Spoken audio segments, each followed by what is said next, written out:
네, 여러분 안녕하십니까. 단 하나의 예약 손님을 위한 쉿바!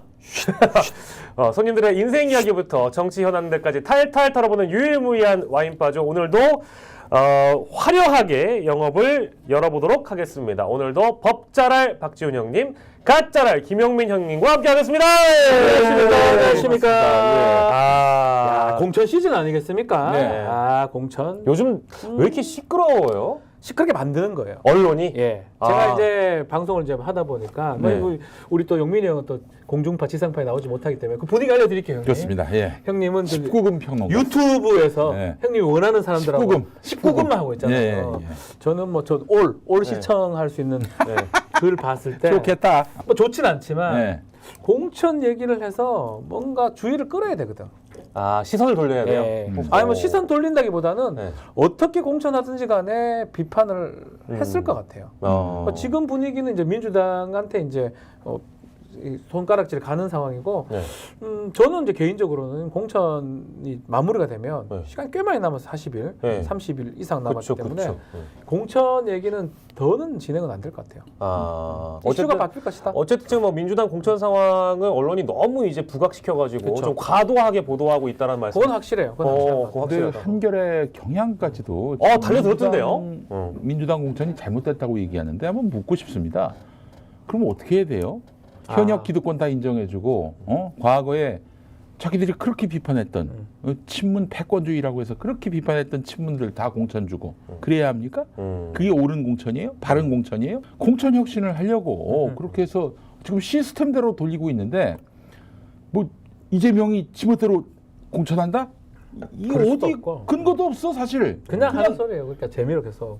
아니 어떻게 그런 얘기를 재미로 합니까? 언론이 근거도 그렇게 없이. 만드는데 그게 갖다 붙이잖아요. 이제 비명이다. 갑자기 친명이 돼버리기도 하고, 친명인데 갑자기 갑자기 비명이 되기도 하고. 아니 그 저 뭐 친명주자라고 하는 사람들은 대개 보면은 과거에 친문이었고 또 뭐 이재명 대표가 대선 주자가 되고 당 대표가 된 다음에 인연이 맺어진 사람들이에요. 그 이전에는 친 이재명은 친명이 없었어요. 그리고 친 이재명이라고 할 수 있는 사람 성남시부터 함께 해왔던 그런 사람들은 공천은커녕 컷오프 됐어요. 예전에 김용, 예. 이화영 다 컷오프. 이화영도 사실은 저 이해찬 쪽 쪽이긴 한데 사람이죠. 컷오프가 됐었죠. 뭐 가까이 있는 김지호 전 부실장이나 이번에 임진 전 원장 같은 다 사람들 떨어졌어요. 이번 사람들 이번에 다 떨어졌어요. 그 경선도 못 해보고 떨어졌어요. 그런데 그런 상황에도 불구하고 당에 막 항의하거나 그러지 않고 바로 승복을 했습니다.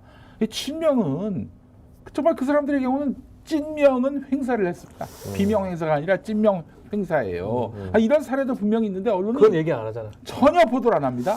그리고 저는 가장 이제 좀 놀라운 게 이제 하위 20%, 하위 현역 10%, 의원들. 한 180, 160명이면 한 3, 40명이 나온단 말이에요. 네. 방법이 없잖아. 네. 그리고 이 평가 기준들이 있더라고. 그 중에 중요한 요소 중에 하나가 다면 평가예요. 의원들이 평가하는 거. 뭐 보좌관들 평가하고 뭐 주변에 있는 사람들이 평가하는 거. 자, 우리 한 3, 40명을 이제 빼야 되는데 내 중에 폐악질을 했던 의원들이 있어요. 폐악질이라고 하시면은 당 그냥 대표 체포 동의안에 가결 던지고. 가결 던진 거는 자기가 하위에 들어가겠다고 각오하고 한 거 아니에요? 아니, 난 그렇게 봐야 된다고 보거든요. 세상에 그 사람이 말이죠. 자기 당 대표, 당인으로서 자기 당 대표를 윤석열 검찰 보고 잡아가라. 그게 말이 돼요. 근데 이런 사람하고 같은 당을 할 수 있어요? 아니 그러니까 그거를 했다면 결국은 자기가 혹시나 채점표에 갔을 때 하위에 되더라도 괜찮다고 하고 해야 된다 저는 봅니다.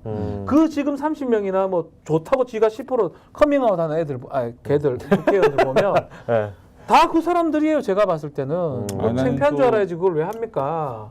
그러면 그걸 각오하고 현역이니까 마이너스 받고 해가 이기면 되는 거 아니에요. 그렇지. 근데 왜 이렇게 반항을 하냐는 근데 거예요. 이제 이기려면 한 70%는 받아야 돼요. 근데 못 이기니까 나갔겠죠. 그렇게 못 이기니까 지금 그냥 다 집회 모르잖아. 지 공천 때문에 저러는 거잖아요. 글쎄 말이에요. 아니 지금 그 공천이 걱정되면 지금 폐악질 하지 말든가. 그들이 당을 걱정합니까? 정당 민주주의를 걱정합니까? 아유, 자기 전혀 공천 걱정하는 지 공천밖에 거야. 몰라요. 그런 사리사욕을 분별하지도 않고 언론은 뭐 그 민주당이 지금 그 사적 공천을 하느라고 뭔 사적 공천이에요? 시끄럽다고 그러는데 아니 이재명 대표는 지금 공천에 전혀 개입을 안 하고 있다고 하고요. 그렇죠. 제가 좀 하고 취재해 본 하고 바에 있지도 따르면 않아요. 완전히 시스템 공천을 하고 있어요. 그러니까 그들의 말은 거꾸로 들어야 됩니다. 근데 좀 안타까운 거는 어쨌든 선거는 무당 중도층 우리가 포섭해야 된다 하잖아요.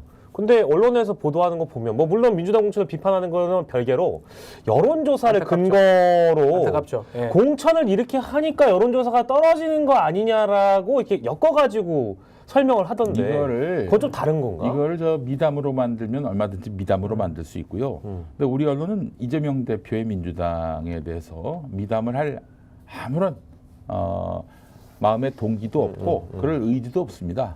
그런 상황이기 때문에 지금 이렇게 보도 테러를 하고 있는 건데 제가 그 이야기를 하다 말았어요. 저 과거에는요. 과거에는 이제 당 대표한테 보고가 올라갑니다. 공관위로부터 이제 이 사람은 좀 아웃시켜야 될 것 같습니다.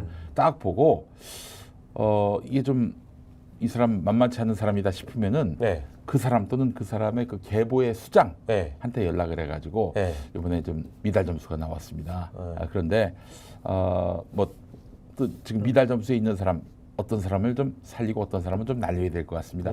어떻게 하면 좋을까요? 이렇게 논의를 한다는 거야. 근데 이재명은 그런 게 그거 안 없대. 했다는 거야. 전혀 그런 게 없어. 그 얘기예요. 예.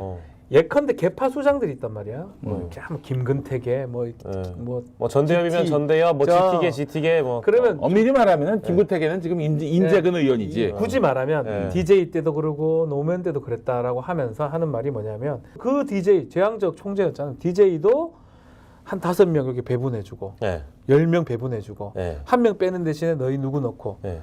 그게 맞냐고! 그게 옳은 방법. 그게 옳은 방법이냐고 그 얘기를 한다는 거예요. 지금 그런 얘기를 하고 있는 거예요. 그게 옳은 방법이냐고. 내가 오히려 그렇게 이재명 말하고 싶어요. 대표는 현실적으로 뭔가 타협하지 않고 그대로 가는 그냥 거잖아요. 원칙대로 하고 있다. 저는 그렇게 그러니까 봅니다. 보세요. 지금 저 임종석 주장하고 네. 지금 언론이 이재명 대표가 잘못하고 있다고 말하는 게 완전히 상치됩니다. 지금 언론은 이재명이 멋대로 공천한다 이렇게 돼 있잖아요. 네. 근데 지금 임종석은 이재명 보고 나 좀 공천시켜달라 이러고 시켜달라는 있어. 거예요. 뭐야 이게 도대체? 아니, 또 그러고 또 하는 말이 네. 뭐 민주당이 갈라져 있나요? 왜 자기가 들어오면 통합이 된다는 그런 말을 하는지 나는 그 자체도 좀 이해가 안 되고. 그래서 임종석 전 비서실장 같은 경우에는 문명 정권 아니냐. 네. 그러니까 나는 공천돼야 한다. 네. 아니 문명 공천, 그러니까 문재인, 네, 이재명의 뭐 민주당이다 이런 얘기를 하고 싶은 모양인데 문명 정당인데 왜 임종석을 공천해야 합니까? 난 그 이해가 안 돼. 뭐 문재인을 대표하는 인물인가 임종석? 저게 문재인 정권의 그 대표이사라고. 나는 이해가 안 되고 내가 만약에 그쪽 뭐 임종석 실장이나 그런 류의 사람이라면 지금 아니잖아요 분위기가. 당신 했던 걸 생각해 보면 더 열심히 하고 해가지고 다음에 하는 게 맞지 않나요? 보궐선거나 생기면 그렇게 정치하고 싶다면. 근데 지금 사실은 임종석 씨가 12년 동안 쉬었어요.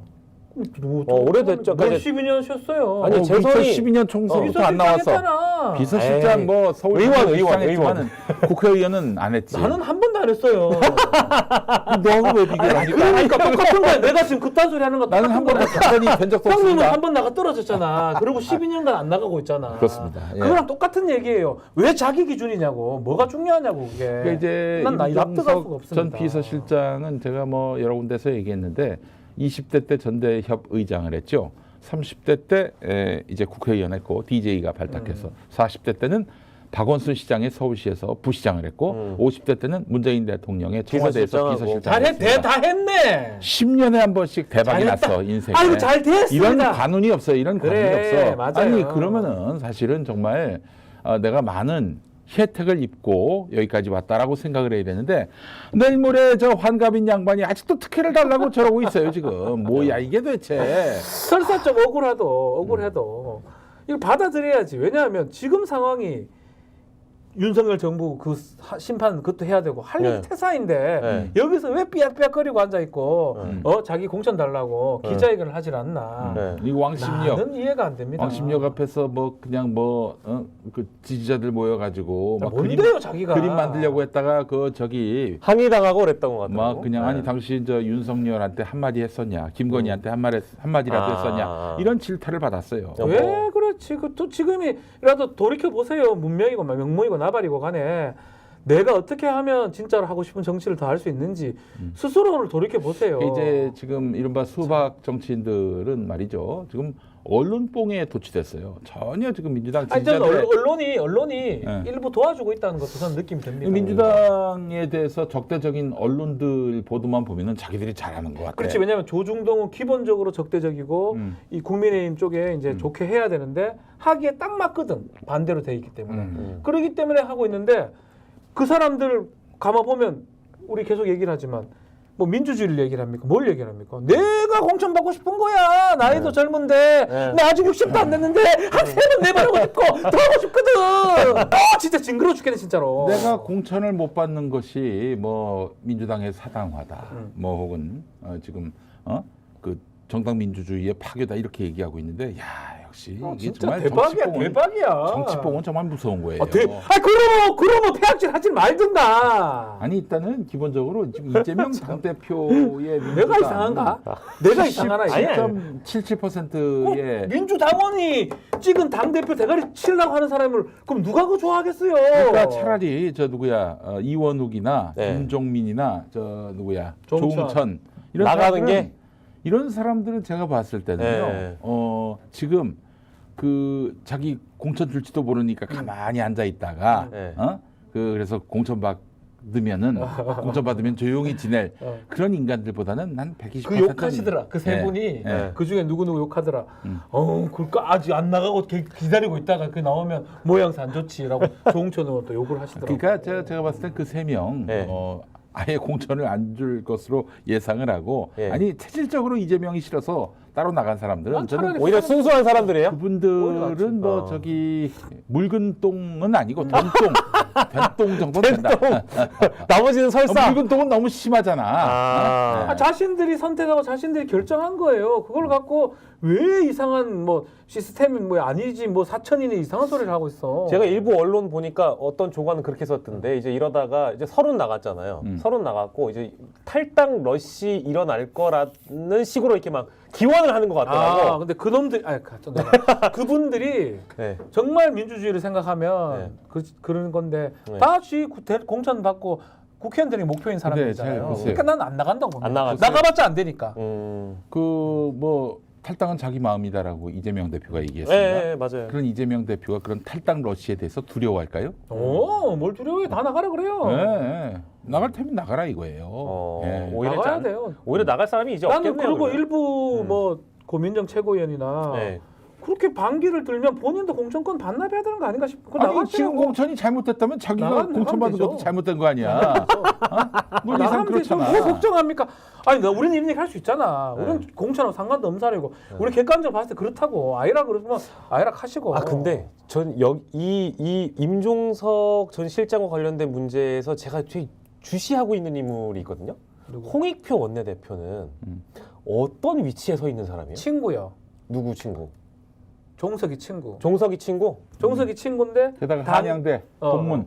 당인으로서의 그 어떤 그런 책임감. 네. 그게 중복된 사람이에요. 그래서 살짝 그 뭔가 당 공천 문제를 거론을 하면서도 뭔가 당의 방향에 따라가기도 하면서도 뭔가 좀 딜레마가 있는 사람이에요? 요 며칠 사이에 네. 이재명 대표한테 들이받았지. 네, 사실은. 그러니까, 사실은. 주중에 들이받긴 했는데 네. 이게 만만치 않거든. 그래. 꼬라지 이게 내렸어요. 뭐 어떻게 설득이 될 수 있는 상대도 아니고. 네. 그래서 지금 조금 꼬랑지를 내린 것 같아요. 뭐 홍익표 이제 원내대표 같은 경우는 그 중성동 갑을 받은 거예요 친구한테.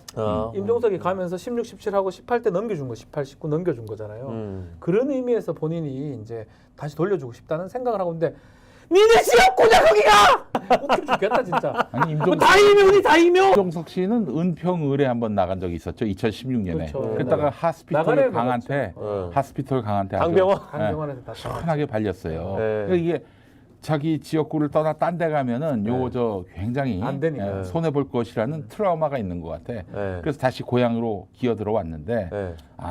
이거 정말 제가 거기서 30년을 살았습니다. 어. 저희 또 아버지가 담임 목회하신 곳이 거긴데 진짜요? 아버지 교회가 또 공교롭게도 홍익교회야. 홍익표. 그래서 진짜요? 홍익표가 인사하러 왔어. 홍익교회에. 그러니까 그것도 좀 특별한 건데 우리 저 왕십리, 성동구 이쪽은 호남 주민들이 굉장히 많이 사세요. 이게 사실 그 서울 드림을 안고 이제 올라오신 분들이 이제 거기 많이 모여 살았는데 청계천 하류고 네. 좀 소득 수준이 많이 낮은 동네였어요. 어. 근데 이분들이 아주 투철한 어떤 정치 의식을 갖고 네. 그래서 그곳에서 국민의힘이 거의 당선이 안 그러니까 됐습니다. 내 말이 그 말이고. 네, 성동을- 그렇기 때문에 지금 임종석 씨가 여기 자기 민주당 공천 받으면 무조건 찍어줄 거라고 믿어 의심치 않는 것 같은데 공천도 어렵겠지만은 그 지역 주민들이 아마 감당이 못 될 걸. 정치 의식이 강한 사람들이라서. 그럼 여기- 임종석 실장께서 이제 정말 원래 그렇게 하고 싶었다면 지역 활동을 하는 게 아니고 제대로 해서 윤석열 정부하고 그런 것들을 했었어야 됐어. 아, 그럼 아니, 그거 안 했잖아 지금. 네, 사실입니다. 임종석이가 사실이에요. 투쟁하진 않더라도 수사받고 막 검찰청 나가고 음. 그것만 해도 그러니까. 그 동정 여론 때문에 임종석이 공천 받을 수도 있었겠지만은 임종석이 한 게 뭐가 있어요? 한 게 없잖아. 심지어 자기가 대통령 비서실장 할 때 그때 서울중앙지검장 된 사람이 윤석열이야. 물론 윤석열을 저 시켜준 건 뭐 아니지만. 시켜준 거라고 뭐 단언할 수는 없겠지만은 근데 키워준 거는 맞지. 그치. 자기가 게다가 그런 또 의미에서 책임이 있다고 봐야죠. 그렇죠. 그러니까 그리고 또 저기 지금 지난번 그 대선 네. 그리고 지방선거, 지방선거. 또 강서구청장 선거 네. 모습을 안 보였어요.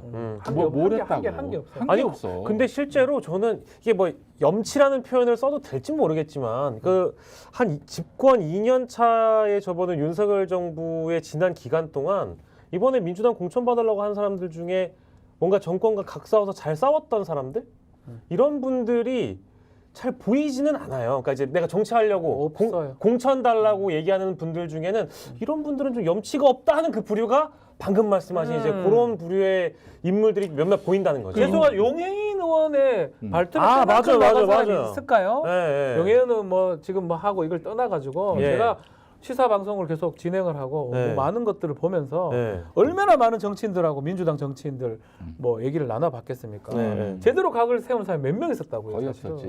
그 저기 임종석 씨는 뭐 그런 얘기합니다. 대선 때 유세를 나가려고 했더니 대선 후보 쪽에서 네. 그 사양을 했다. 뭐 이런 식으로 얘기를 해요. 언제요? 누가요?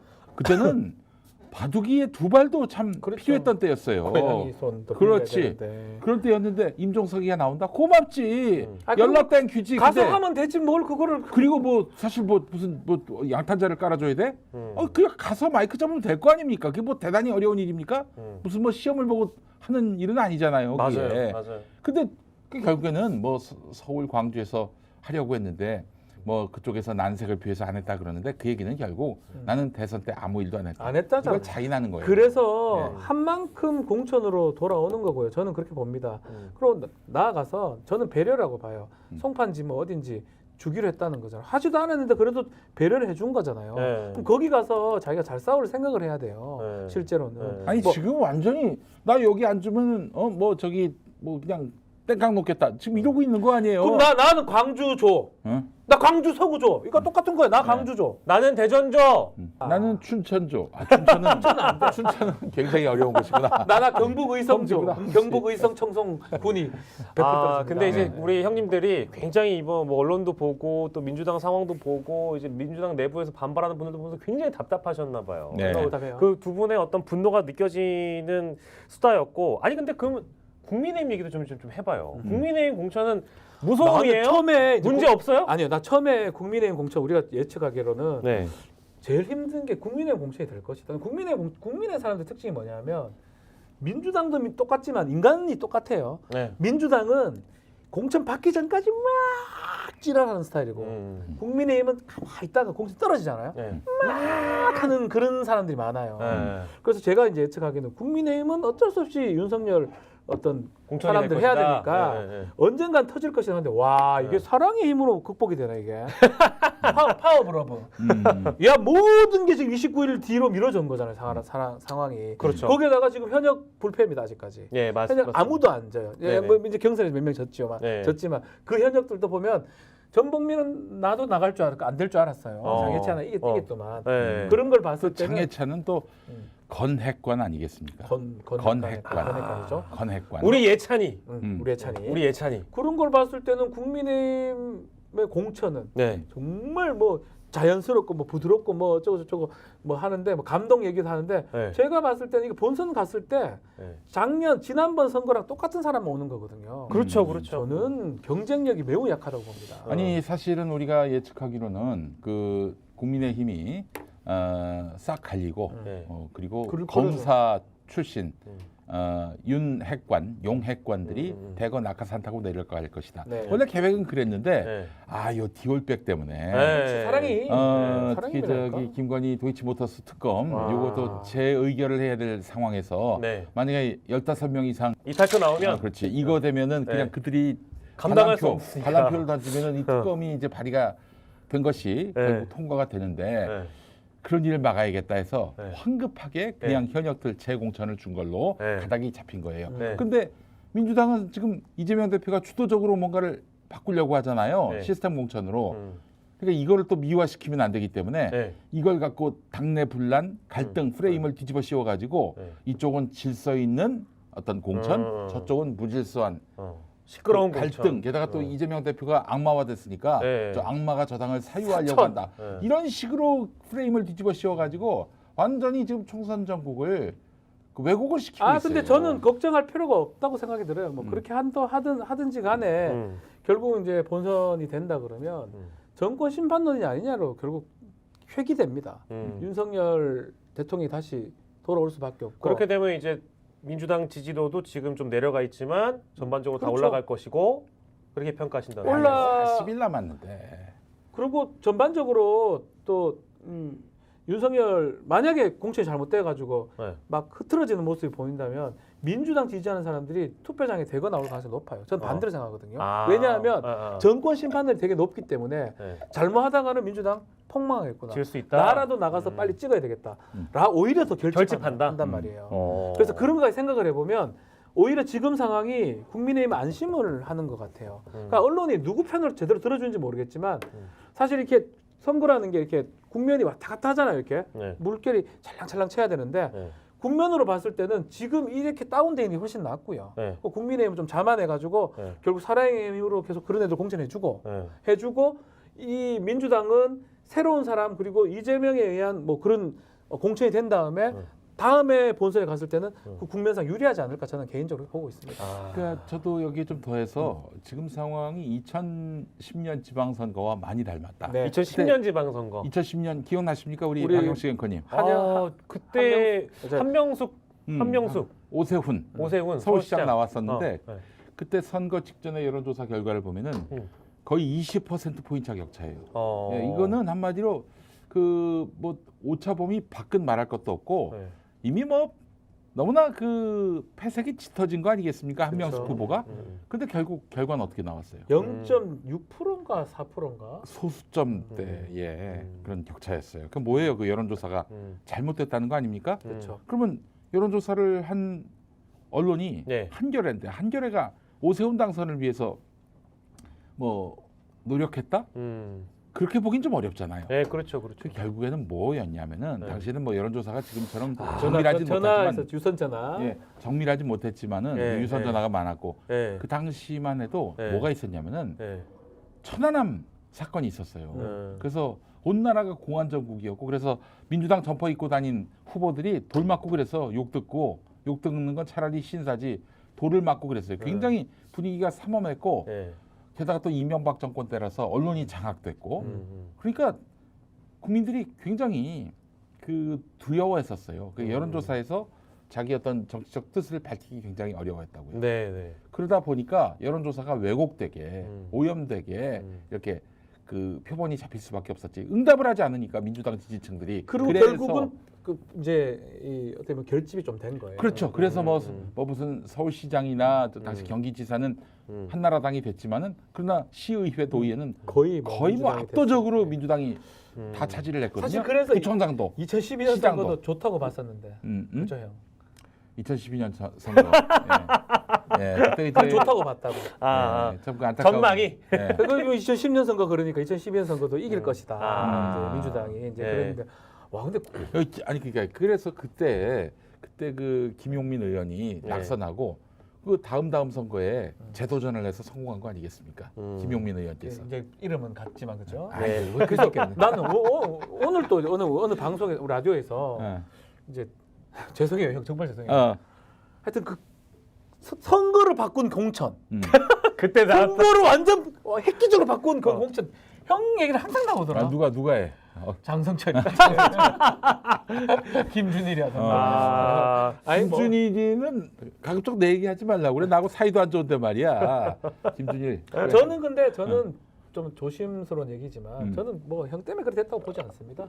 그때 박근혜가 비대위해서 국민들이 긴가민가 할 때 그걸 속인 거예요. 그래 뭐 먹힌 거예요. 내가 차마 그 얘기는 못 하는데 그게 맞아요. 먹힌 거예요. 이쪽은 대권 주자였고 야당은 대권 주자가 아닌 분이 선거를 진두지휘했기 때문에 그것도 그 크다고 차이도 봐요. 커요. 네, 근데 내가 차마 그 얘기는 못 하지만 어쨌든 2010년 당시 상황을 생각해 보면은 지금 어때요?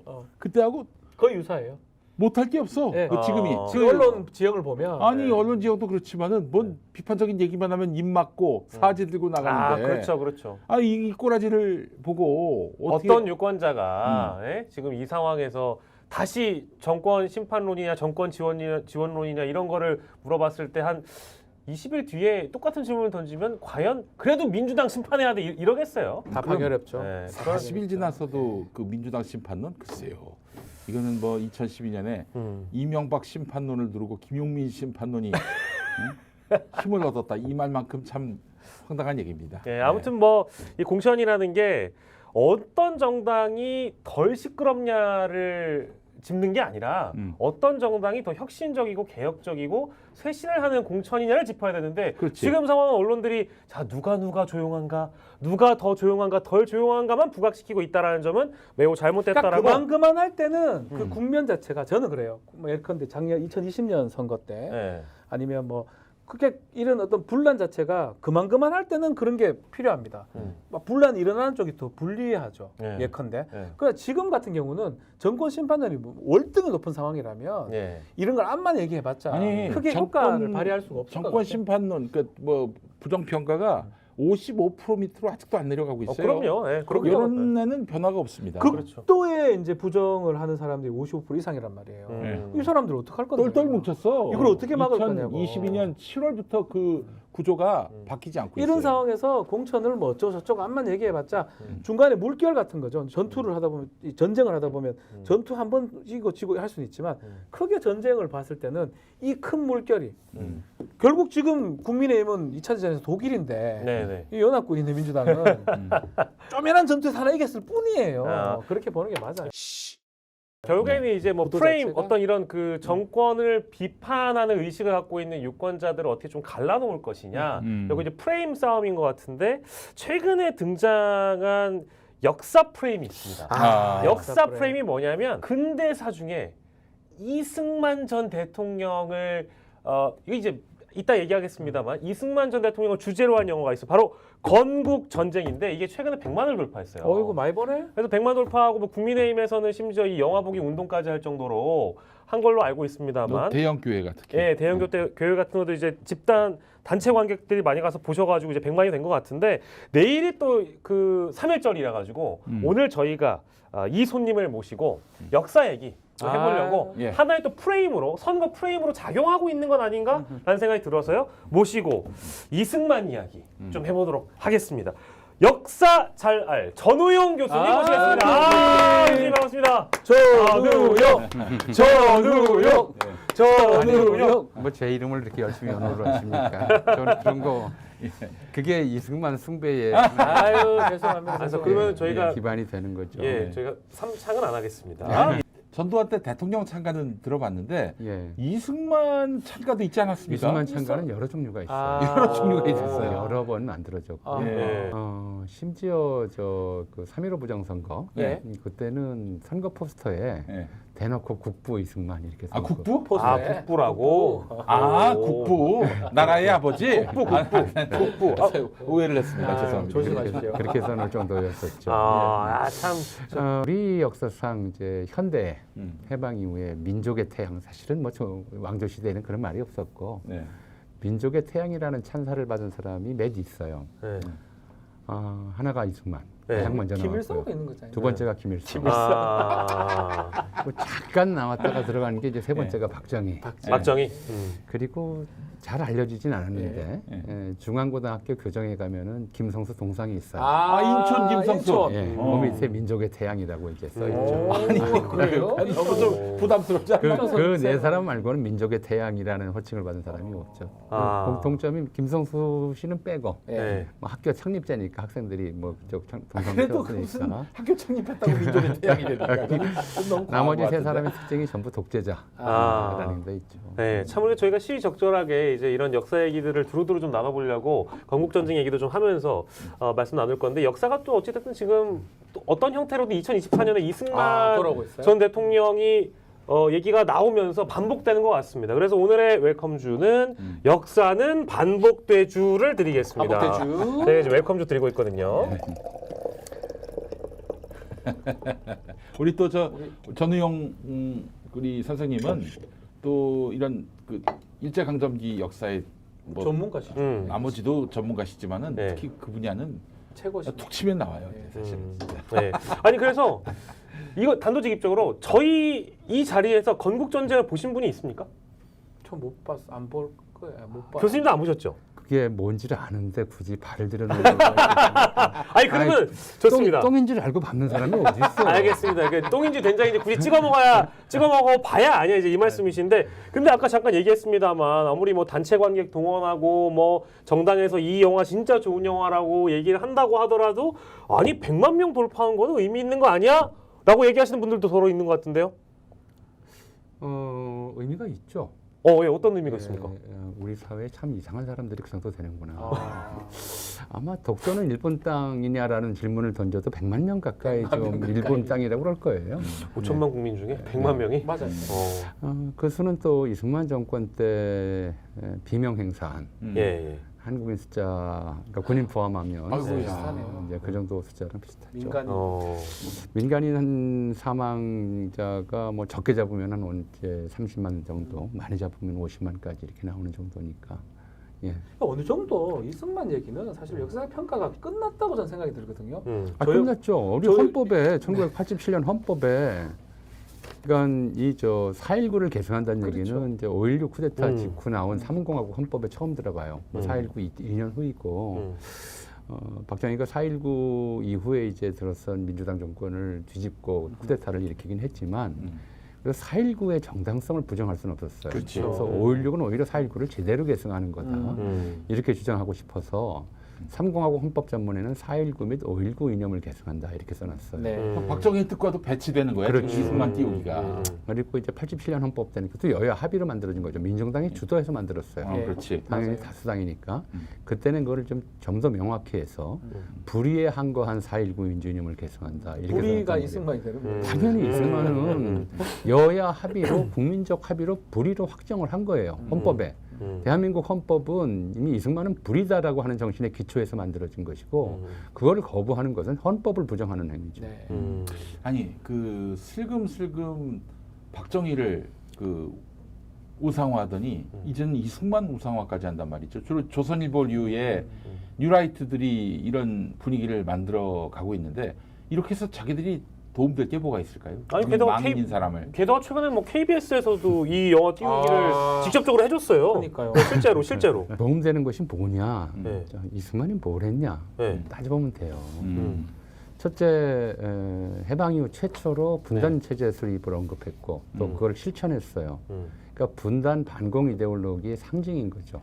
반통일이죠. 그리고 전쟁 위기 고조. 네. 그럼 사실 전쟁이 일어났고요. 예. 전쟁 위기 고조라고 하는 점에서 이제 갓도 깎고 현집권 세력하고 두 번째로 그 다음에 무슨 일을 했냐면 정권 잡자마자 반민특위 와해시키고 그렇지. 친일 세력 이제 좀 후견이죠. 네, 후견 네, 노릇을 해주고 비호해주고 그들과 네. 결탁했단 말이에요. 네. 그러면서 독립운동가들은 전혀 박대했어요. 완전히 박대를 해서 이승만 정권 때 건국공로훈장을 받은 독립운동가는 부통령 이시영 한 사람하고 자기하고 부통령 이시영 두 사람뿐이에요. 나머지 전부 외국인들이에요. 뭐 안중근 의사든 뭐든 그 당시 이제 범국민적 추앙을 받던 독립운동가들은 냉대를 넘어 이제 박대를 했죠. 실제 이승만은 저기 그 안중근 의사를 살인범이라고 그렇게 테러범이라고. 불렀고 테러범이라고 했고 예. 또 공교롭게도 안중근 의사 순국일인 3월 26일이 예. 이승만 생일이에요. 아 그래요? 아 이거 처음 알았다. 그러니까 오. 자기 생일날 무슨 저 이렇게 누구 추모하는 게 못마땅하다고 해서 추모식조차 못하게 했을 정도예요. 아, 완전 진짜 황당한 민간에서 비슷해요. 민간에서 이제 네. 고종황제와 의사 안중근이라는 영화를 당시까지 최대도 블록버스터죠, 한국판 네. 블록버스터로 만들었어요. 네. 근데 그거를 이제 안중근 순국일에 개봉하려고 했는데 그것도 개봉을 그때 못하게 망해를 해요. 아, 그리고 나서 그보다 더 많은 돈을 들여서 네. 이제 정치 깡패 이마수 당시 영화계를 장악하고 있었죠. 이자가 이제 주도해서 만든 영화가 독립협회와 청년 이승만. 그러니까 이거 지금 저 약간 기시감이 있네요, 진짜. 진짜, 진짜. 영상자료원에서 무료로 볼 수 있으니까 아. 건국전쟁 보지 마시고 그런 좀 차라리 그걸 봐라. 그 황당한 얘기에 이렇게 관심을 돌리려면 그런 네. 걸 보세요. 근데 사실상 똑같은 얘기니까. 아. 흥행은 별로 성공 네, 못했고. 네, 이제 그런 식으로 이제 친일 냉대했는데 지금 이 정부 들어와서 하는 거 보세요. 네. 일본에 대해서 아주 굴욕적인 제세를 계속 보이면서 예, 그때 이미 작년 3.1절 때도 그거 끝나고 나서 외교부 장관이 그런 얘기를 했어요. 우리가 먼저 이 잔에 반을 채웠으니까 나머지 반은 일본이 채워줄 채워줄 거다. 거다. 근데 일본이 그 반을 다 마셔버렸죠. 어. 채워주기는 그래. 그렇지. 네. 그러면서 홍범도 장군 능욕하고 하는 걸 보세요. 네. 여전히 독립운동가 박대하는 그게 정당 이승만 걸 따라하는 거죠. 네. 지금 이게 일련의 이 흐름이 어떤 기획된 흐름이라고 보시는 건가요? 아니요, 저건 기획된 흐름은 맞아요. 근데 이따 말씀드리고 세 네네. 번째로는 이제 엄청나게 많은 사람이 죽었죠. 이승만 때. 이승만 때. 죽었고 또 사실은 거기에 대해서 묵인 방조 또는 조장 또는 지시한 좀 책임이 있죠. 당장 저희 뭐 할아버지가 제주- 국민 방위군이었어요. 제주 4.3, 네. 그다음에 이제 국민 보도연맹 보도연맹 학살, 사건들. 네. 국민 방위군 사건, 그리고 이제 한강다리 끊고 네. 그렇지. 먼저 도망가서 서울 시민 100만 명을 이제 북한 군치에 남겨뒀다가 돌아와서는 또 부역자라고. 색출한다고. 그다음에 양민학살 말할 것도 없고요. 예, 예. 이 인간 생명에 대한 경외심이 없어요. 근데 지금 이 정부도 이태원 참사에서부터 비롯해서 사람 죽은 거에 대해서 언제 한번 책임진 적이 있어요. 생명 경시 세 번째. 네. 그렇죠? 네 번째가 경제적 무능이에요. 아. 이승만은 원조는 경제를 좀 몰라요. 원조는 좀 잘 받은 거 아닙니까? 원조를 잘 받다니. 원조에게 원조는 미국에서 그냥 준 거예요. 가난하니까. 그리고 잘 받았으면 아. 잘 나눠줘야죠. 원조 밖에는 잘 받았는데 지가 먹었네. 인마이 포켓한 적도 있었어요. 인마의 포켓이 아니라 이게 그 측근이나 아주 부정한 세력들한테는 넘겨주면서 이게 부정부패 원삼이 됐죠. 아이고. 오죽하면 그때 그 시절에 사람들이 꿀꿀이 죽을 먹었겠어요. 미국 그렇지. 무대에서 나온 맞아. 음식물 쓰레기들 끓여서 먹었겠어요. 네. 이 국민 방위군 사건도 그 보급품을 인마이 포켓 해가지고 빼돌려서 나타나는 그래서 사건들이죠. 아니 싸워보지도 못하고 굶어 죽은 거예요. 반팔에 봉사하고 막 그랬었어요. 예. 그 경제적 무능에 수반되는 것이 당연히 부정부패죠. 사실은 이승만 정부가 좀 출발점에서 굉장히 좋은 조건들을 가지고 있었어요. 네. 어떤 조건이냐면 해방됐으니까 한국에 투자된 산업자본의 98%가 일본인 거였어요. 전체 경지의 30% 이상, 20% 이상, 논의 30% 이상이 또 일본인 거였어요. 그 전부 적산이잖아요. 제대로만 관리를 하고 불화했으면 그렇게 굶어 죽지 않아요. 왜냐면 일본 거 그대로 받았으니까. 그렇죠. 게다가 이시왕실 재산들도 다 있었잖아요. 그러니까. 그렇지. 그 수많은 재산들이 다 어디로 가는지 모르게 돼버린 거죠. 그 당시 적산의 공장 같은 경우 그 기계도 다 두고 갔습니까? 다 두고 갔죠. 다 놔두고 가죠. 어이구야. 그리고 그거 어떻게 가져가요? 적산 불화 받아서 잘 그렇죠. 그 기업들 아직 있잖아요. 예. 그냥 헐값에 불화받아서 그걸로 이제 그 땅적과 형식으로 돈을 벌게 만든 부정부패였죠. 경제적 무능과 부정부패가 네 번째죠. 그다음에 이제 정적에 대한 아주 모진, 그렇지. 모진 박해, 조봉암, 통일 평화통을 주장했다고 해서 네, 예, 예. 간첩으로 살해했다고 봐도 간첩, 무방하죠. 사법 살인을 한 재판을 거죠. 했지만. 법을 동원해서 살인을 한 것이고요. 그런 것들이죠. 이런 저기- 이제 전형적인 독재자의 면모들, 그 무능부패하면서도 개인 그 권력욕에만 불타는 독재자의 예. 면모를 이승만이 보여왔는데 그거를 찬양하면 네. 이 정부를 찬양할 수 있게 되잖아요. 그렇지, 그렇지. 그래서 그 여기서 하나만 더 추가 질문. 이야. 저기 그 민주당 대선 후보로 막 붙었던 그 신익희, 해공식 조병옥 그분들이 선거운동 때 돌아가셨어. 예. 그러면서 이기봉 그걸 두고 그분들을 추모하고 기념하는 분들은 복살당했다 이렇게 다들 얘기하시던데. 그렇게 얘기하죠. 그리고 아. 다들 많이들 그렇게 얘기를 하고 그래서 그 유명한 노래 있죠. 예. 비 내리는 호남선. 아, 그저 비 내리는 호남선이 신익희 추모가 가다 하는 이야기도 있어요. 그 이제 비 내리는 호남선 그 노래 말고 또 네, 있어. 네, 비 네. 내리는 호남선이라고. 자리 거라 나는 간다. 그렇지. 자리 거라 나는 간다. 그게 아니구나. 그게 아니야. 예. 그 노래 아니야. 예. 돌아서서 피눈물을 흘려야 오르냐. 다른 것 같아요. 목이 메인 이별가를 불러야 다른 것 오르냐 같아요. 이렇게 하는 노래가 있었어요. 예, 저희가 네. 따로 BGM은 못 깔아드리니까 여러분들이 꼭 찾아와서 들어주시면 좋겠고요. 실제 그 조윤 교수님께서 이런 명언을 남기셨습니다. 이승만이 국부면 4.19 열사들은 아버지를 내쫓은 후레자식이다. 그러네. 이런 명언을 또 남겨주셔가지고 실제 이게 좀 최근에 남겨주신 글은 아니고 최근에도 한번 썼어요. 최근에도 한번 쓰셨어요? 옛날에도 예전에도 한번 또 썼어. 쓰셨고, 그러니까 예전에 이 글을 보셨던 분들 입장에서는 어느 정도 이제 자신이 갖고 있는 역사 인식을 확인을 했을 텐데, 저는 뭐 다 좋아요. 역사 수정주의를 갖고 있는 사람들, 뭐 그 사람들 생각이니까 이제 안 그런 좋죠. 이제 그런 것들을 어떻게 좋을 수 아니 있어요? 제 말은 생각은 자유고 생각해라. 그렇게 생각하시라. 근데 이거를 누군가한테 강요하거나 누군가를 과하게 설득하려고 하거나 게다가 더 넘어서서 뭔가 기념관을 만들고 나라 예산을 들여가지고 뭘 하려고 하는 거는 요건 좀 구분해서 봐야 되는데 이승만 기념관. 지금 이승만 기념관을 만들겠다는 거 아니에요? 그렇죠. 이거는 문제 있는 거 아닙니까? 뭐 오세훈 씨가 거기에 대해서 약간 좀 단서는 달았더라고요. 국민적 합의가 필요한 사항이다. 네네. 사실은 2007년인가요? 2008년, 2006년인가요? 저 10만 원짜리 지폐를 발행하려고 했었죠. 네. 내가 기억납니다. 예, 그때 이제 5만 원짜리에는 여성을 둔다. 네. 10만 원짜리에는 독립운동가를 둔다. 예, 이것까지는 예. 합의가 됐어요. 예. 그래서 여성은 이제 논란 끝에 예. 신사임당 신사임당 결정이 들어가고. 들어가고 됐어요. 5만 원이 됐는데 예. 10만 원짜리는 그때부터 이미 이제 이승만 넣자고 주장하는 사람들이 있어서 결국 그게 합의가 안 돼서 발행을 못했죠. 예. 그러니까 이미 이승만을 숭배하자, 추앙하자라고 하는 이야기는 예. 2000년대 초반부터 본격적으로 나오기 시작해요. 일반 뉴라이트의 등장과 이승만 좀 우상화 시도는 동전의 양면이죠. 같이 진행이 됐던 거죠. 그 이번에 저희가 건국 전쟁을 이제 언급을 하다 보니까 여기까지 이제 얘기가 오게 됐는데 이 건국 전쟁은 저희가 냈다 안 봤기 때문에 포스터만 보더라도 겉핥기가 좀 가능할 것 같아가지고 일단 갖고 왔거든요. 근데 영어 제목 보니까 The Birth of Korea예요. 한국의 기원? 한국의 탄생? 탄생? 한국의 탄생이 이때부터 됐다는 얘기잖아. 그렇지. 딱 그거 하려고 한 것 같은데. 근데 이거 자체가 일단은 헌법 헌법 위반이지. 위반은 아닙니까? 당연히 헌법 위반이죠. 네. 그래서 이 사람들 주장하는 게 전부 헌법 위반이라고 말씀을 드렸잖아요. 네. 반헌법 세력이라고요. 그러니까. 그리고 여기 위에 보면은 학교에서 가르쳐주지 않았던 대한민국 건국과 이승만 대통령의 역사라고 적혀 있거든요. 네. 우리가 안 배운 게 있나? 안 배운 게 있나? 없어요. 저거는 이제 학교에서 가르쳐 주지 않았더니 아니고요. 네. 학교에서 가르쳐 준 것을 왜곡한 네. 이게 좀 정확한 표현이에요. 이게 더 정확할 것 같습니다. 어떤 학교에서 가르쳐 줄 수 없는. 가르쳐 줄 수 없는 아니, 가르쳐 주는 논란되는 정확하게 얘기를 합시다. 네. 그러니까 학교에서 가르쳐 줄 수 없는이 아니고 네. 학교에서 양심적으로는 가르쳐 줬다.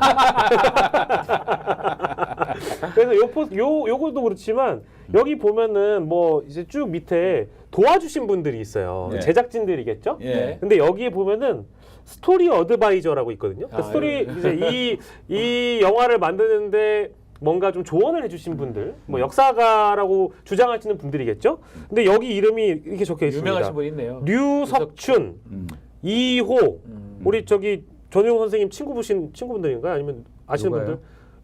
류석춘, 그분이 유석춘 씨야 저한테 한참 선배뻘이죠. 그러세요? 그렇게 뭐 되는 건 아닌데. 예. 일단 간단히 생각하면 돼요. 그러니까 이 그룹은 네. 얼마 전에 지금 낙성대 연구소 출신이 독립기념관 이사가 돼서 독립기념관 예. 이사들이 반발하고 네. 회의를 참석 안 하고 이런 문제들이 있었죠. 네. 지금 이승만 학당이라고 하는 곳을 좀 만들고 이제 교장으로 있는 분이 이영훈 교수예요. 아, 이영훈. 바로 이 낙성대 연구소의 이제 초대 멤버예요. 예. 한국 뉴라이트의 이제 안병직 교수의 뒤를 이어 두 번째 이제 정신적 지주 역할을 한 분이죠. 뉴라이트의 이제 이승만 비호는 2000년대 초반부터 거슬러 올라가요. 근데 그 역사를 일일이 얘기하려면 또 시간이 걸리니까 제가 늦게 왔고 게다가 그래서 짧게 말씀을 드릴게요. 한 가지만 좀 말씀을 드리자면 일단 이 개념부터 좀 짚고 넘어가죠. 7월 4일생이라는 영화가 있어요. 보셨어요? 아니요, 미국 저 사람 탐 행크스 아니다 누구 유명한 그렇죠. 탐 크루즈 나오는 본 적 있어요. 네. 옛날 영화. 애국이란 무엇인가에 대한 질문일 것 같아요. 네. 영화의 주제가. 네. 7월 4일은 미국의 독립기념일이에요. 네. 이게 뭐 한 날이죠? 독립기념. 독립기념일. 이렇다니까. 네. 독립기념일이 미국이 건국한 날인가요? 쉬는 날이죠. 쉬는 날이야. 7월 4일 날 독립선언하고 했던 그 날입니다. 1776년에 독립선언을 네. 했어요. 네. 76년에 7월 4일에 독립 네. 13개 주 대표가 모여서 그쵸. 독립선언을 했고 네. 영국군과 싸워 승리한 것은 1783년. 그로부터 무려 7년이나 지났어요. 네. 네. 그리고 이제 그로부터 또 3년이 지나서야 미국 헌법이 만들어지고 그 다음 해 미국 정부가 수립돼요. 10년 정도 걸려요. 그렇죠. 독립선언 이후에 정부 수립 때까지. 예. 네. 근데 미국은 이제 헌법 제정일이라든가 네. 뭐 이제 독립전쟁 승전 기념일이라든가 미국 정부 수립일이라든가 이런 거 기념 안 해요. 독립선언일만 기념해요. 7월 4일만. 7월 4일만. 그렇죠. 76년 7월 4일만. 우리에게 3.1절이 똑같은 날이에요. 네. 1919년 3월 1일 날 독립을 선언해요. 예. 그리고 이제 4월 11일 날 상하이의 임시정부가 수립이 되고 9월 11일 날 다시 상하이의 통합임시정부가 수립되고 예. 45년 8월 15일에 일본을 몰아내고 그리고 이제 48년 7월 17일에 헌법을 제정하고 예. 이런 거란 말이에요. 이런 일련의 스토리에서 예. 이제 우리에게 독립기념일은 그래서 임시정부 상부 20년부터 임시정부가 독립기념일이라고 이 독립기념일을 3.1절 건국기원절을 개천절 이렇게 이름을 붙여서 임시정부의 양대 국경일이 생겨요. 그리고 49년에 거기에 제헌절, 광복절과 제헌절을 추가해서 4대 국경일로 만들죠. 예. 이렇게 됐던 거예요. 예. 그러고 그러면 이 건국은 누가 했느냐? 예. 이승만이 했느냐? 아니죠. 그 당시 안창호가 1주년 기념식에서 뭐라고 하냐면 이 독립선언, 이 우리의 자유의 선언이고 평등의 선언이고 독립선언인데 이 선언은 어느 한두 개인이 한 것이 아니라 2천만 민중이 한 것이요. 민중이. 젊은 남녀의 순결한 피로 한 것이다. 아이고. 이렇게 얘기를 했어요. 나라의 아버지가 어디 있어요? 그럼 이승만이 구부면 국묘는 누구예요? 박마리아? 농담이에요. 교수님 인사 쓰시는 맞어요. 김건희 여사인가요? 프란체스카 여사인가요? 이게 무슨 이런 족보가 어디 있어요?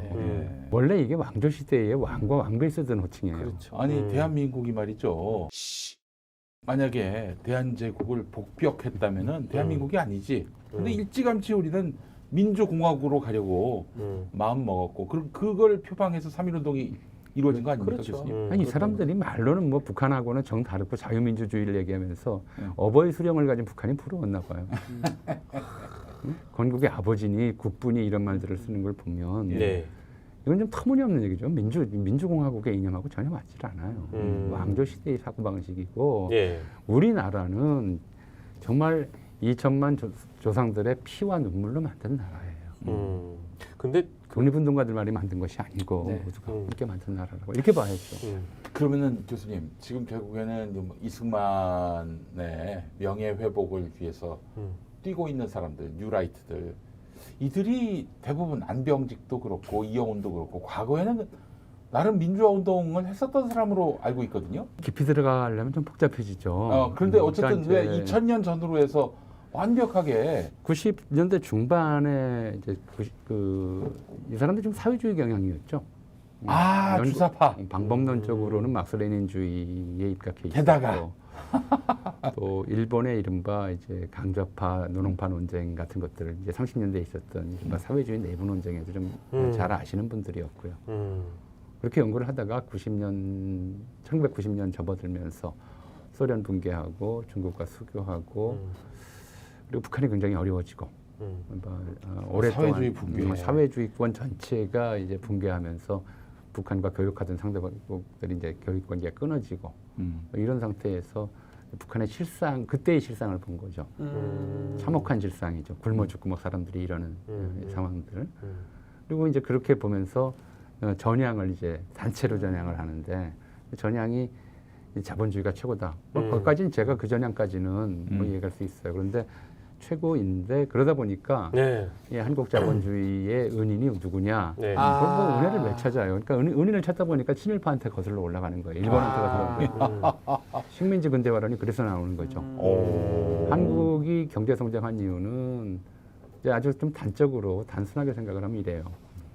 북한은 친일파를 청산해서 망했고 한국은 친일파를 잘 살려둬서 네. 아니 친일파를 잘 받들어 모셔서 받들어 모셔서. 경제가 성장했다. 그러니까 저기 본인들이 이제 북한에 속았다. 그 어떤 적개심을 북한이 청산한 친일까지 옹호하는 그런 방향으로 아주 엇나갔군요. 아니 이걸 좀 자기 나름대로 객관적으로 본다고 했던 건데 그 무렵에 이제 일본 내에서 예. 일본인 학자들 또 미국 학자들 이런 학자들 이제 당시 그 이른바 뭐랄까 이제 제국주의였던 나라, 제국주의 정책을 추진했던 나라들에서의 자기 역사 정당화는 뭐냐면 제국주의가 꼭 식민지에 나쁜 일만 한 건 아니다. 제국주의는 식민지를 문명화했고 식민지 경제를 발전시켰다라는 식의 주장들을 많이 들어봤습니다. 많이 하기 시작해요. 근대화론이네요. 네, 맞아요. 거기에 이제 이른바 사회주의, 스탈린주의에서 굉장히 중요하게 여겼던 것이 식민지 민족해방운동이 이제 제국주의를 이제 뭐 좀 제국주의 체제를 네. 타파하는 굉장히 중요한 좀 역할이다 이렇게 주장을 해왔었고 그런 점에서 식민지의 피해방 민족은 친사회주의적이거나 반제국주의적이다 이제 이렇게 한 반세기 정도 이제 생각이 좀 생각들을 해왔었는데. 이제 그때 사회주의가 붕괴하는 그런 상황들을 좀 보면서 신자유주의, 자본주의 만능론, 시장 만능론이 다시 득세를 하고 다시 득세를 하는 과정에서 제국주의 정당화론이 이제 다시 세계적으로 나왔던 거죠. 그러니까 이 사람들이 그걸 뭐 창안했다기보다는 그런 일련의 지성사적 흐름 속에서 자기를 놓았는데 자기를 놓으면서 이제 더더구나 좀 달라진 측면은 좀 심해졌던 것은 북한과의 대결 구도라고 하는 것을 워낙 좀 강하게 인식했기 때문에 북한과의 차이점들을 놓다 보니까 예. 식민지 근대화론이 나와버린 거죠. 그 절망감이 사람을 네. 그 회절하게 만들고 변절하게 만들어요. 반대로 가버렸네. 그런 맥락이 있었군요. 네. 그리고 이게 이제 저희도 오늘 사실상 3.1절 스페셜로 그렇죠, 3.1절. 오늘 전우영 교수님을 모신 거기 때문에 내일 3.1절이요. 윤석열 대통령의 아마도 두 번째 이제 기념사를 듣는 날이 될 겁니다. 네. 근데 첫 번째 기념사가요.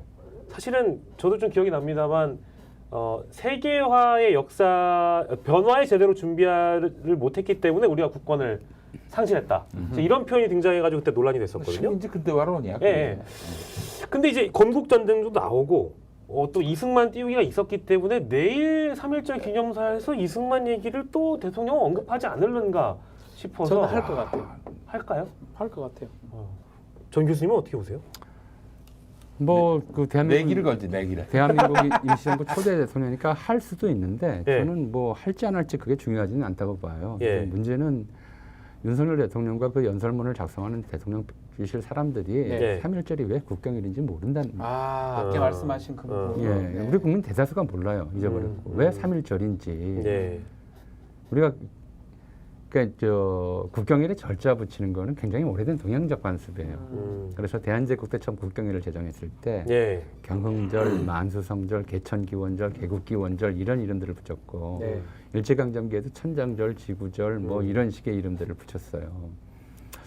그래서 해방 되면서 이제 우리가 1949년에 국경일에 관한 법률을 제정할 때도 그래서 개천절, 광복절, 제헌절이라는 이름을 붙였는데 왜 3.1절은 이런 의미 없이 3.1절이냐는 거예요. 그렇죠. 저도 좀 궁금했었어요. 그죠? 그러네. 개천절은 뭐 운동절 할 수도 있는 건데. 그러게요. 네. 아니 운동절이 독립선언도 아니에요. 좋지 않나요? 독립선언. 원래 독립선언 일이에요. 예. 일인데 그래서 관행적으로 우리가 국경일에 절자를 붙여왔기 때문에 예. 절로 이제 붙이는데 그래도 독립절이라든가 예. 그리고 정확하게 이제 헌법 전문에 당시 재헌헌법 전문에 표기된 내용을 따르자면 기미 3.1운동으로 대한민국을 건립하여 나라를 건립하는 게 건국이잖아요. 건국절이네요. 그렇죠. 원래 3.1절을 건국절이라고 했다면 문제는 이제 사라졌어요. 근데 이제 그렇게 안 썼던 이유가 예. 일단 그걸로 건국한 건 아니고 임시정부 수립이 되게 다르고 미국도 마찬가지잖아요. 인디펜던스 데이지 이게 무슨 나라를 세운 날이 아니란 말, 스테이트 네. 뭐 그 데이가 아니란 말이에요.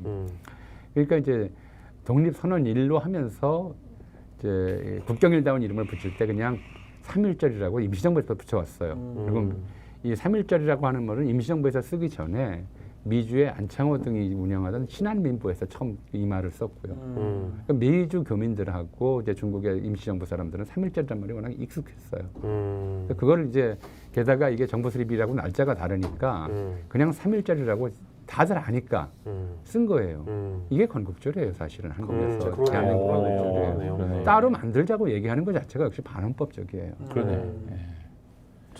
또 8.15는 뭐 그들이 말하는 뭐 건국절이라고는 하는데 뭐 터무니없고요. 광복절의 의미가 사실은 좀 크긴 하지만 광복이 사실 우리가 외세동으로 최근에는 예. 특히 이용원 선생은 1948년 8월 15일이 광복절이다라고 얘기를 해요. 이제 재헌 이제 헌법 만들어졌을 아니, 그러니까 이승만이 대통령으로 이승만 대통령 됐을 취임한 때, 날이 그날이 광복절이다. 정부 수립했을 때. 정부 미군정이 끝나서 그런 겁니까? 그러니까 광복절에 대해서는 이제 제4회 광복절 이런 것들이 있잖아요. 그러니까 1945년 8월 15일을 제1회 8월 15일이 광복절이고 그럼 그 다음에 8월 15일이 제1회 광복절이 그렇죠. 되는 거죠. 그게 맞는데. 그렇게 계속 써왔어요. 근데 이승만 정권 때 한때 어떤 신문 기사에 48년을 좀 기점으로 해서 쓴 적이 있어요. 그걸 가지고 광복절은 원래 정부 수립 기념일이었었는데 잘못 알려진 거다 이렇게 얘기를 한 거죠. 그렇게 얘기를 한 건데 아직 고집을 부리고 계신데 이제 그런 면들이 좀 있죠. 그런 면들이 있는데 그래서 건국절 따로 제정하자라고 하는 얘기를 취소하면서 광복절이 건국절이다라고 오히려 광복절의 기준을 다시 잡자 이렇게 얘기를 하고 있는데 그런 것들이에요. 그러니까 그런 얘기들이 좀 나오고 있었어. 지금 이제 내일 뭐 보나마나 나온다면 이승만 개인에 대한 얘기가 나올지는 잘 모르겠어요. 정말 머리가 나쁘고 정신이 낮은 사람들이 연설문을 쓴다면 그렇게 쓸 수도 있겠지만 전체적으로 보면은 또 비슷한 얘기들을 하지 그렇죠. 않을까. 그나마. 뭐 이제 같이 공유하는 나라들과의 뭐 제휴 그리고 북한에 대한 얼마 전에 뉴스를 보니까 이제 북한에서는 아예 대놓고 이제 우리 한민족 얘기하지 말자. 우리의 소원은 통일이니 삼천리 금수강선이니 이런 얘기하지 말자. 김정은이 지시를 했다고 그러더라고요. 더 이상 남조선이라고 안 하고 이제 대한민국이라고 아예 한다고 불러주겠다. 하더라고요. 이제 이렇게 지금 분단을 기정사실화 하겠다는 이제 도저히 통일 대상이 아니다라고 이제 얘기를 하고 있는 그런 상태인데 이 상태에서 이제 통일을 언급할 가능성이 있다 3.1절에 이런 기사가 나왔더라고요. 오히려 통일 문제를. 그러니까 이제 이런 정도 이승만 얘기보다는 통일 얘기를 뜬금없이 왜 통일을 해야 되는지에 대한 뭐 민족 동질성의 이야기를 어떻게 풀어나갈지 모르겠지만 사실은 한국과 북한이 남한과 북한이 지금 시점까지 현 시점에서 공유할 수 있는 단 하나가 그거였어요. 뭐냐면 우리가 일본의 식민지 지배를 같이 겪었다. 같이. 그렇지. 그렇죠. 근데 우리가 그 일본과 친하고 일본의 아주 굴욕적인 역사를 보고 심지어 독도를 분쟁 지역으로 표기하면서까지 일본 그 방사능 오염수 방출이 안전하다는 홍보를 우리 돈으로 해주면서까지 이렇게 하면서 이제 북한과의 어떤 동질성을 찾을 수 있을 것이냐. 그래서 3.1운동에서 그걸 찾아낼 수 있을지 아니면 이 좀 딜레마죠. 일본의 이렇게 대단히 굴욕적인 자세를 보이면서 그러면서 이제 민족 동질성을 얘기할 수 있을 것인지 그 묘수를 어떻게 풀어갈지 좀 조금 이제 궁금해지긴 합니다. 3.1절 기념사까지 저희가 한번 전망을 해봤는데 두 번째 이게 105주년 3.1절일 겁니다. 이번이 105주년이어서 104주년 때 나왔던 일본에 대한 굉장한 우호적인 태도의 연장선이 나올 수도 있고 진짜 더 나아가서는 이 얘기가 또 뭐 나올 수도 있는 거고요. 뭐 저희 예상하기가 힘든 맥락의 이야기들 늘 쏟아내셨던 분이기 때문에 이 얘기를 한다면 그러니까 우리가 3.1 임시정부의 보통을 이어받은 국가가 아니고 이승만이 비록 처음으로 세운 국가다라고 얘기를 한다면 그건 좀 헌법 위반이죠. 헌법 위반. 대통령이 할 수 있는 얘기는 아니죠. 예. 그렇지. 뭐 대통령이 근데 헌법을 그렇게 막 준수하시고 잘 지키시는 근데 어떤 헌법 정신을 부정하는 발언을 하면은 네. 저는 탄핵 사유도 된다고 나는 봅니다. 헌법을 준수하고 뭐 이거 해야 되거든. 네. 아, 그러니까요. 자, 오늘 3.1절 특집으로 저희가 특별한 분을 모시고 건국전쟁 이야기도 해보고 3.1절 기념사까지 저희가 전망을 좀 해보는 시간을 가져봤습니다. 유일무이한 정치 뒤풀이쇼 쉿바 오늘 장사 전우용 선생님과 함께 해봤고요. 저희는 다음 주에 같은 시간에 또 돌아오도록 하겠습니다. 여러분 다음 주에 만나요. 쉿. 스픽스는 말하는 언론입니다. 대세는 유튜브, 그중에서 스픽스. 좋아요, 댓글, 구독, 알림 설정. 여러분이 저희를 사랑해 주시고 우리가 여러분을 사랑하는 4가지 방법입니다.